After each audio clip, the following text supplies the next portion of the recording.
Kagulat World, isang viral video ngayon ang nagpapakita ng matinding disiplina ng Gilas Pilipinas. Matapos ang 10 oras na biyahe, agad na nagsagawa ng todo ensayo ang koponan sa Jeddah, Saudi Arabia. Ang mabilis na paghahanda nito ay nagbigay ng matinding reaksyon at nagdulot ng tanong kung handa na ba ang Gilas na gulantangin ng FIBA Asia Cup. Ayon kay Coach Tim Cone, sinadya nilang gawin ang practice sa gabi upang makapag-adjust agad ang team, lalo na para sa kanilang unang kalaban na Chinese Taipei. Isang malaking sorpresa ang magandang kondisyon ni Calvin Oftana na mukhang handang-handa na. Bukod pa rito, kahit may agam-agam sa kalusugan ni Junmar Fajardo, ang presensya pa lang niya ay kinatatakutan na ng mga kalaban. Mula sa tune-up game kontra Jordan sa Agosto 10 hanggang sa unang laro kontra Chinese Taipei, handa na ang Gilas. Abangan ang buong detalye, Kagulat World. Kagulat World, kung inakala ninyong magpapahinga muna ang Gilas Pilipinas pagkatapos ng isang mahaba at nakakapagod na 10 oras na biyahe, nagkakamali kayo. Isang viral video ngayon ang nagpapakita ng ating mga pambato na agad nagsagawa ng todo ensayo sa Jeddah, Saudi Arabia.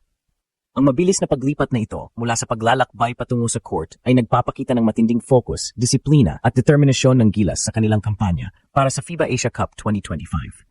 Ang agarang practice session na ito ay may estratehikong layunin ayon mismo kay Coach Tim Cone. Ito ay upang mabilis na ma-adjust ang mga players sa time zone at sa klima ng Saudi Arabia, isang critical na hakbang bago ang kanilang unang laro sa torneo kontra Chinese Taipei. Sa isang panayam, ibinahagi ni Coach Tim Cone ang kanyang pilosopya sa likod ng paghahanda ng koponan. Sinabi niya, "To be honest, the last window that we did, we wanted to make it as hard as we possibly could because once you figure that this is going to be hard, everything else is easy afterwards." Ang pahayag na ito ay nagpapaliwanag kung bakit mas tila manageable ang schedule ng koponan sa pagkakataong ito kumpara sa nakaraang qualifying window. Dagdag pa niya, "Now we realize that getting here early, adjusting to the time, adjusting to the weather, having extra time to practice is really important for us."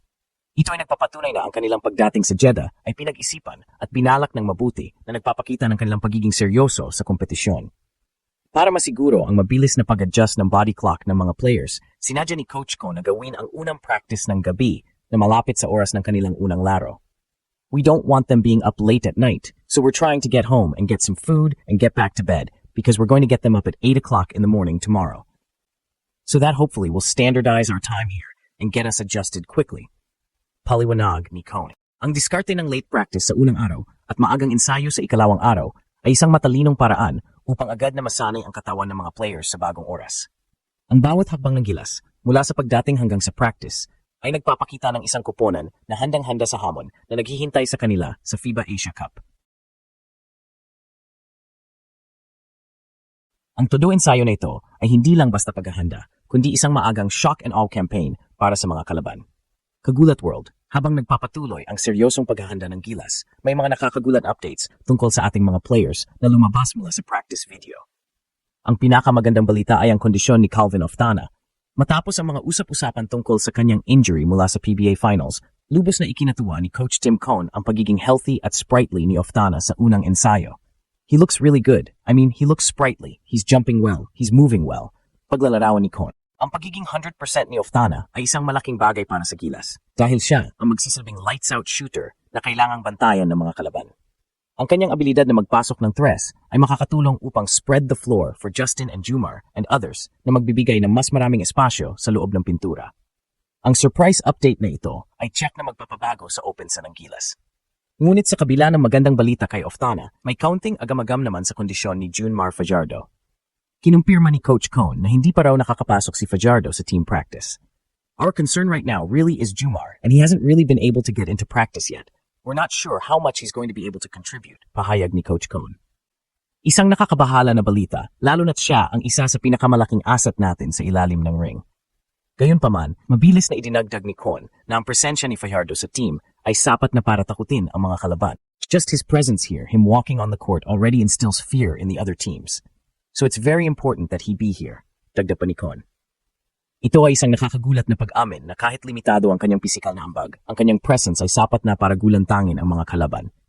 Ang pahayag na ito ay nagpapakita na kahit hindi pa 100% si Fajardo, ang kanyang presensya kasama si AJ Edu ay nagbibigay na ng matinding banta sa mga kalaban.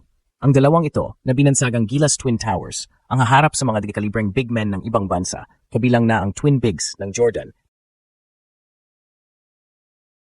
Bukod sa kanila, nakasentro rin ang atensyon kay Justin Brownlee. Bilang naturalized player ng Gilas, inaasahang pangungunahan niya ang opensa at depensa at magsisilbing leader sa court. Ang kanyang kakayahan sa clutch situations at ang kanyang all-around game ay magiging mahalaga para sa Gilas. Tiyak na gugulatin ni Brownlee ang lahat sa kanyang pagnanais na dominahin ang laro, hindi lamang sa puntos, kundi pati na rin sa paggawa ng plays at pagiging leader. Ang kanyang chemistry sa mga kasama niya, lalo na kina Scottie Thompson at CJ Perez, ay susi sa maayos na daloy ng opensa ng Gilas. Kagulat World, sa huling bahagi ng practice video, may isang sandali na talagang nagdulot ng matinding emosyon.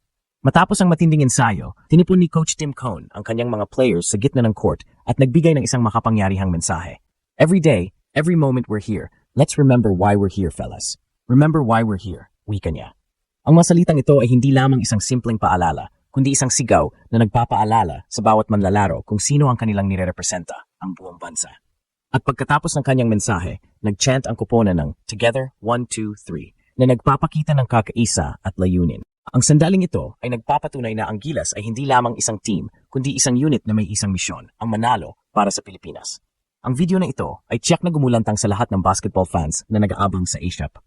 Ang todo ensayo ng Gilas sa Jeddah ay direktang nakatutok sa kanilang unang kalaban, ang Chinese Taipei. Ang paghahanda nila ngayon ay para sa laban na ito na magiging mahalaga sa kanilang kampanya sa FIBA Asia Cup. Kaya naman, marami ang nagsasabing, iyak na naman kaya ang Chinese Taipei.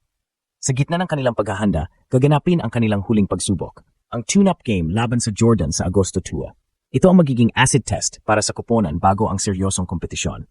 Dito, masusubok ang kanilang mga sistema, ang chemistry ng bawat isa, at ang kanilang kahandaan sa international level. Ang laban na ito ay magbibigay ng mahalagang feedback para kay Coach Tim Cone at sa kanyang coaching staff na magagamit nila upang gumawa ng huling pagsasaayos bago ang kanilang unang laro sa Agosto 5. Ang buong 12-man lineup ng Gilas ay handang-handa na. Ang kuponan ay binubuo nina Junmar Fajardo, Jepeth Aguilar, Dwight Ramos, Justin Brownlee, Scottie Thompson, AJ Edu, Jamie Malonzo, CJ Perez, Chris Newsom, Kevin Cuyambao, Carl Tamayo, at Calvin Oftana. Bawat isa sa kanila ay may natatanging papel at galing na magamit ni Coach Tim Cone para sa kanilang kampanya sa Asia Cup. Ang paglalakbay na ito ay puno ng pag-asa, sakripisyo at pagtutulungan.